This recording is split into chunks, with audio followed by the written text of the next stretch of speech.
नमस्कार, रेणुकाज किचनमध्ये आषाढी एकादशीच्या निमित्ताने आज आपण उपवासाची एक भन्नाट रेसिपी घेऊन आलेलो आहोत। उपवासाचे मेंदू वडे अगदी कुरकुरीत आणि टेस्टी अशी रेसिपी आहे। चला तर मग लगेचच बनवायला घेऊया। इथे 1 कप भगर घेतलेली आहे। ती आता आपण 2 ते 3 वेळा पाण्याने स्वच्छ धुवून घ्यायची आहे।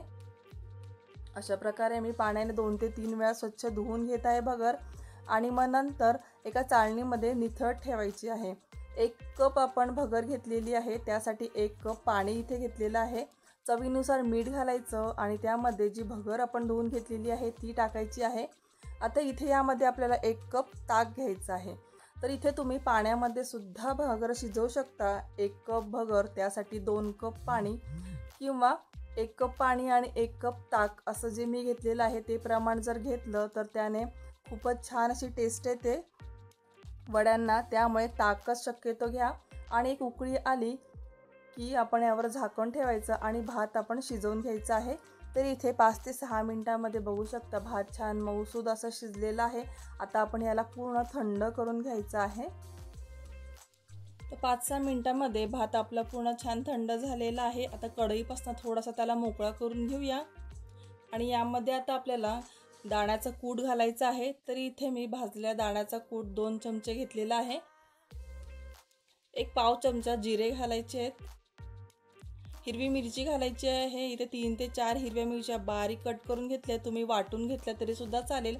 कोथिंबीर घालायची एक पाव कप आणि इथे आता 3 चमचे मी साबुदाण्याचं पीठ घातलेलं आहे। तर मिक्सरमध्ये साबुदाणा वाटून घेतलेला आहे तो घातलेला आहे, त्याचं पीठ घातलेलं आहे आणि एक बटाटा उकडून मॅश करून घेतलेला आहे। तर तुम्ही अशा प्रकारे खिसूनही टाकू शकता।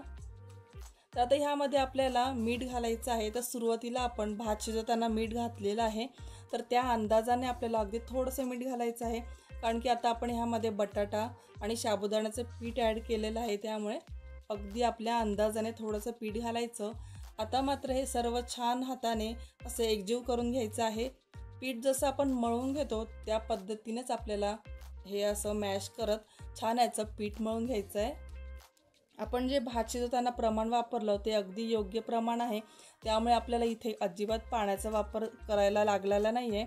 पीठ आपलं मस्त मळलं गेलं। आता हाताला थोडंसं तेल लावून घ्यायचं आणि आपल्याला आता ह्याचे वडे बनवायचे आहेत। तर वड्यासाठी जेवढं पीठ लागतं म्हणजे लिंबा एवढं पीठ आपण हातात घ्यायचं आहे, असं गोळा करून घ्यायचा आणि थोडंसं चपटा करून घ्यायचा वडा। असं दाबून घेतलं की मध्ये आपण त्याला बोटाने असं होल पाडायचं, कारण की आपण त्याला एक मेंदू वड्याचा आकार देतोय, त्यामुळे मध्ये होल पाडलं की झाला आपला वडा। बघू शकता झटपट वडा तयार झालेला आहे। अजून एक करून दाखवते।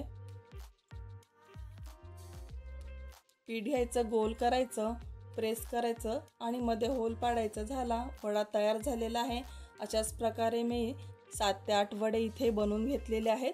आता कढईमध्ये तेल गरम करायला ठेवलेलंच आहे। तेल चांगलं तापलं की गॅस मीडियम करायचा आणि ह्यामध्ये बसतील तेवढे वडे सोडायचे आणि मस्तपैकी तळून घ्यायचे। तर आता इथे लगेचच आपण वडे टाकल्या त्याला चमचा लावायचा नाहीये। 1 ते 2 मिनिटं असं तळून झालं की मग थोडंसं आपण उलटपलट करत गोल्डन रंग येईपर्यंत त्याला छान तळून घ्यायचं। मस्त खरपूस असे हे वडे तयार होतात। तर तुम्ही या आषाढी एकादशीला नक्की हे वडे करून घरच्यांना खायला घाला, त्यांना कळणार सुद्धा नाही हे खरंच भगरीपासून हे वडे केलेले आहेत। एवढे सुंदर आणि अप्रतिम असे हे वडे लागतात। छान रंग आलेला आहे। आता वड्याला काढून घेऊया।